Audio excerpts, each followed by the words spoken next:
Hello, welcome to Casual Veteran Gamer. I'm going to talk to you about shared initiative today, and when I say shared initiative, I don't necessarily mean that two characters have rolled the same on initiative, plus we can't even see that information. What I do mean is two characters who share a turn in the initiative order. Now I've got Shadowheart here and Tavzel here, who are separated by a lesser imp, so if I can get rid of this lesser imp, which is this one down here, I can get them on the same turn order.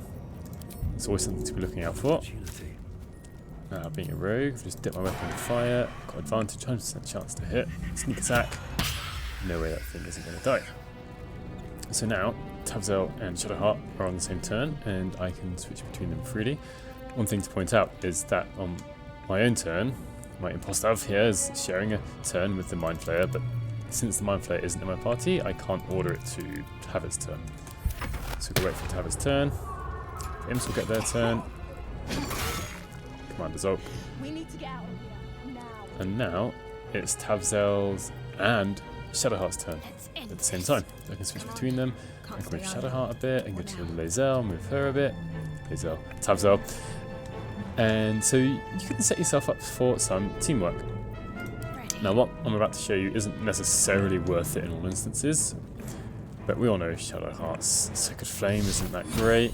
Hasn't even got a great chance to kill the imps.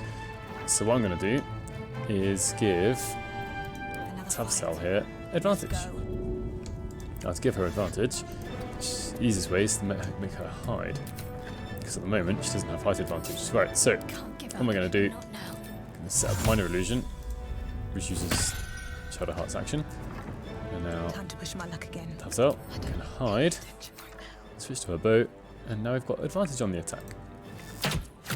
Lovely, got a critical hit at the same time.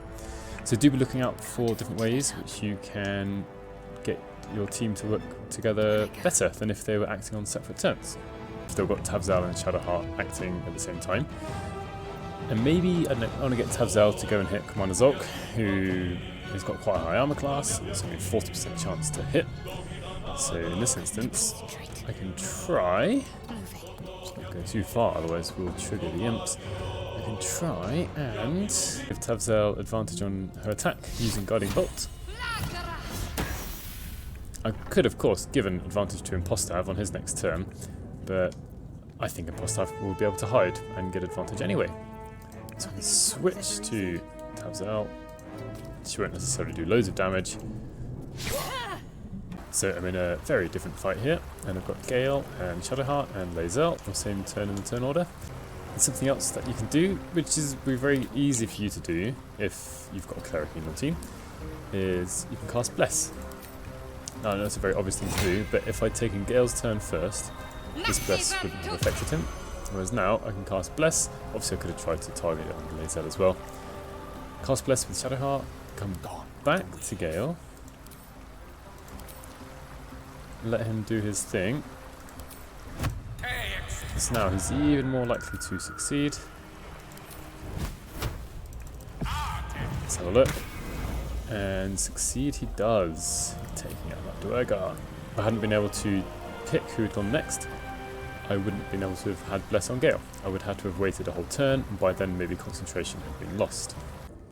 Here I am, fighting the skeletons, and I got Shadowheart and Tavzel and Impostav all on the same initiative turn. Got very lucky here, we're very high on the initiative, so I get to have all three of their turns at once.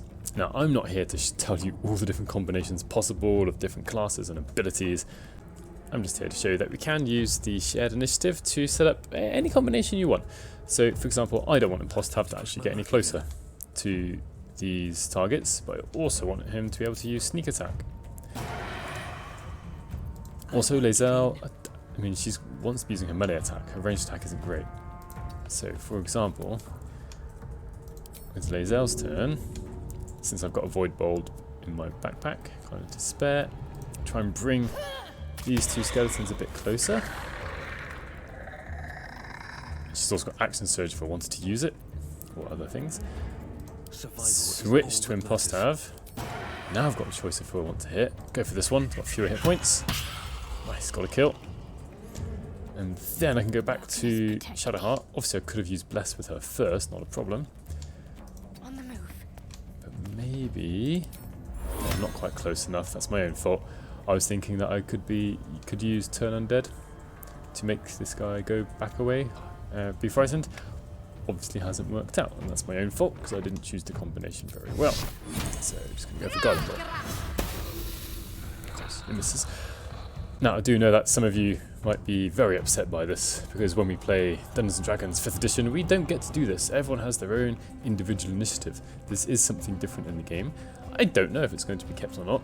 Let me know your thoughts. Let me know whether this is too cheesy, makes the game too easy. In one sense I like it because we get to work as a team a bit better. A bit easier maybe than better. However, I can definitely see why people would disagree with me on that. If you've made it this far, please consider subscribing, and hopefully I'll see you in the next one. Assuming it hits. With Guiding Bolt, if this hits, I could give the advantage to Imposter.